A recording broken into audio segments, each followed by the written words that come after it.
നമസ്കാരം. ഞാൻ നിങ്ങളുടെ സ്വന്തം ശരവൺ മഹേശ്വർ. സ്പാർക്ക് മീഡിയ അവതരിപ്പിക്കുന്ന കാലമേ പാർവതിയോട് പറയൂ എന്ന 101 കവിതകളടങ്ങിയ സമാഹാരത്തിലെ ഒരു കവിതയാണ് കാരുണ്യമാണ് എപ്പോഴും. ഈ എല്ലാ കവിതകളും ജനിക്കുമ്പോഴും അതിൽ ദുഃഖത്തിൻ്റെ ഒരു നിഴൽ കൂടെ കാണും. എന്താണെന്നറിയില്ല. മനുഷ്യ സഹജമായിട്ടുള്ള ചിന്തയായിരിക്കാം, ചിലപ്പോൾ കവിയുടെ ചിന്തയായിരിക്കാം, അല്ലെങ്കിൽ മനസ്സിൽ കടന്നുകൂടുന്ന ചിന്തകളായിരിക്കാം, തൊട്ടു തലോടി പോകുന്നവയാകാം. അപ്പോൾ ഈ കാരുണ്യമാണെപ്പോഴും എന്നുള്ള കവിത ജനിക്കാൻ ഉണ്ടായതിൻ്റെ ഒരു ഹേതു ജീവിതത്തിൽ സ്നേഹിക്കണം, പരസ്പരം സ്നേഹിച്ച് ജീവിക്കണം.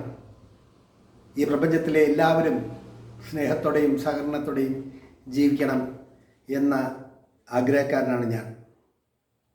എനിക്കറിയാവുന്ന എൻ്റെ ബന്ധത്തിൽപ്പെട്ടൊരു വ്യക്തി ഒരു വർഷത്തിനു മുന്നേ മരണമടയുകയുണ്ടായി. ജീവിതത്തിൽ എല്ലാ സുഖസൗകര്യങ്ങളും, സ്വത്തും വീടും എസ്റ്റേറ്റും പണവും പദവിയും എല്ലാം നേടി, മക്കളെയെല്ലാം നല്ല നിലയിൽ പഠിപ്പിച്ച് നല്ലൊരു ജീവിതവും നേടിക്കൊടുത്ത് ജീവിതത്തിൻ്റെ അന്ത്യഘട്ടത്തിൽ ഇനി എന്താണ് ചെയ്യേണ്ടത് എന്ന് ചിന്തിച്ച് നിൽക്കാതെ കുടുംബത്തിനും തൻ്റെ രക്തത്തിൽ പിറന്ന മക്കൾക്കും വേണ്ടി ചെയ്തു കൊടുക്കാൻ കഴിയുന്നതെല്ലാം ചെയ്ത് ഒടുവിൽ ഈ ഭൂവിൽ 10-76 വർഷം ജീവിച്ച് മരണത്തെ പുൽകുകയും കടന്നു പോവുകയും ചെയ്ത ആ മനുഷ്യൻ്റെ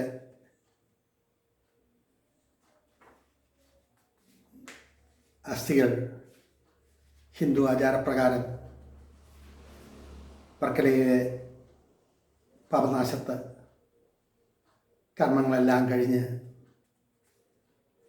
ഒരു കുടത്തിൽ നിറച്ച ആ എല്ലിൻ കഷ്ണങ്ങൾ വളരെ പവിത്രതയോടെ താണ്ഡവമാടി വരുന്ന കടലമ്മയുടെ ദേഹത്തേക്ക്, കടലിലേക്ക് അത് ഒഴുക്കി വിടുമ്പോൾ അതൊന്ന് മുങ്ങി വീണ്ടും കരയിലേക്ക് വരുന്നു. വീണ്ടും കടൽ അതിനെ മാടി വിളിച്ച് ഉള്ളിലേക്ക് എവിടെയോ കൊണ്ടുപോകുന്നു. തീർന്നു ജീവിതത്തിൻ്റെ തിരശ്ശീല വീഴൽ. ആ മൺകുടം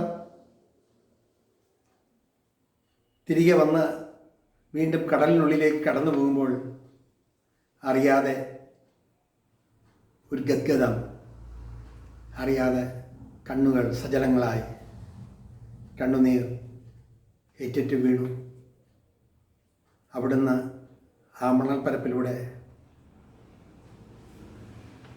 മുന്നിലേക്ക് നടക്കുമ്പോൾ ഇതാണല്ലോ ഓരോരുത്തർക്കും വിധിച്ച വിധി.